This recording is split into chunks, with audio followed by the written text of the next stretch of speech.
Morning and welcome back to Granny Dorothy Visits. Today's topic is resistance to change. And the first reading from Wayne Dyer's Everyday Wisdom. He said, if you're going to change a habit, you must be the treatment. And from Julia Cameron's Blessings, this time I'm reading a little bit from her introduction, which I thought was appropriate.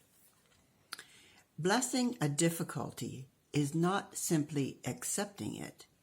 It is looking at it with new eyes, considering it from a higher, more open-minded perspective. To bless a situation is not to deny its sorrowful or challenging reality.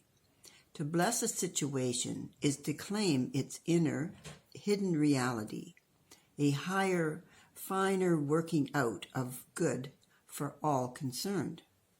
To bless a difficult situation, we must soften our hearts to it.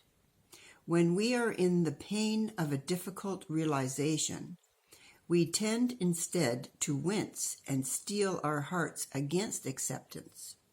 We feel the prodding of a pointed awareness and we recoil, fearing it is the point of a lance that will pierce us through. Blessing is a scalpel of spiritual healing.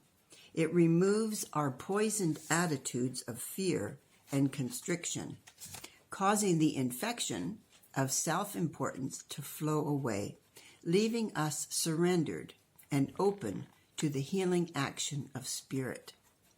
The cleansing power of grace. As we surrender resistance, we open our hearts. Freed to love again, they become full, expansive, and wise.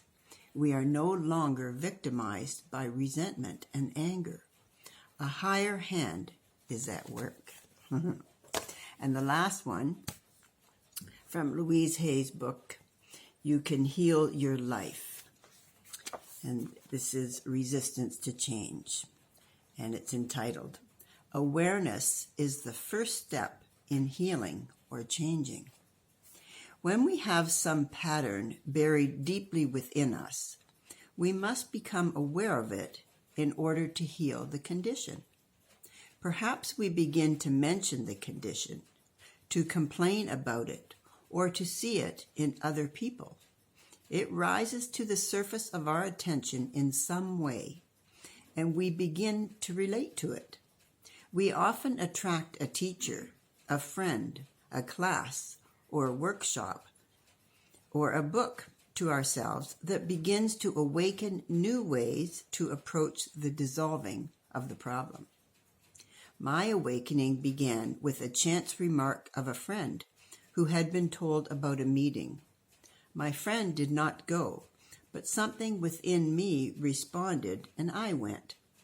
That little meeting was the first step on my pathway of unfoldment. I didn't recognize the significance of it until some time later. Often our reaction to this first stage is to think the approach is silly or that it doesn't make sense. Perhaps it seems too easy or unacceptable to our thinking. We don't want to do it. Our resistance comes up very strong. We may even feel angry about the thought of doing it. Such a reaction is very good if we can understand that it is the first step in our healing process. I tell people that any reaction that they may feel is there to show them they are already in the process of healing, even though the total healing is not yet completed. The truth is that the process begins the moment we begin to think about making a change. Impatience is only another form of resistance.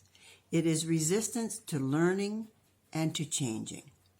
When we demand that it be done right now, completed at once, then we don't give ourselves time to learn the lesson involved with the problem we have created. If you want to move to another room, you have to get up and move step by step in that direction.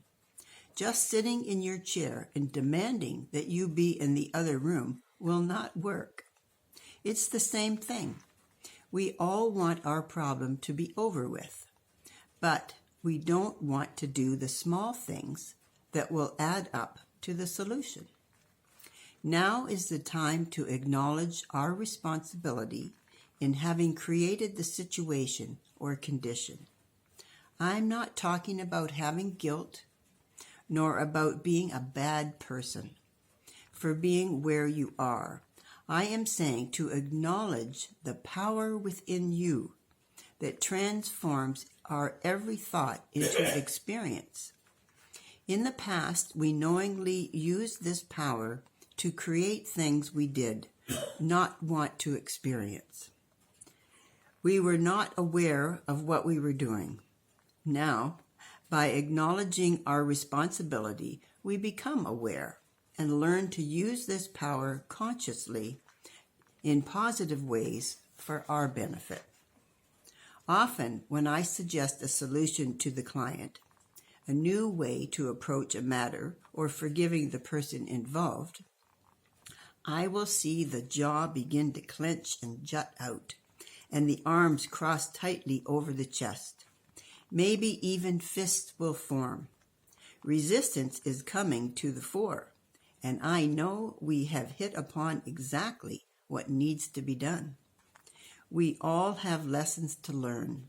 The things that are so difficult for us are only the lessons we have chosen for ourselves.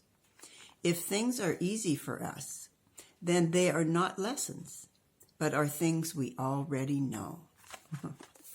So a lot of food for thought in that one, eh? It's something that I think we all need to think about. Anyway, I send you my love. Until next Monday. Bye for now.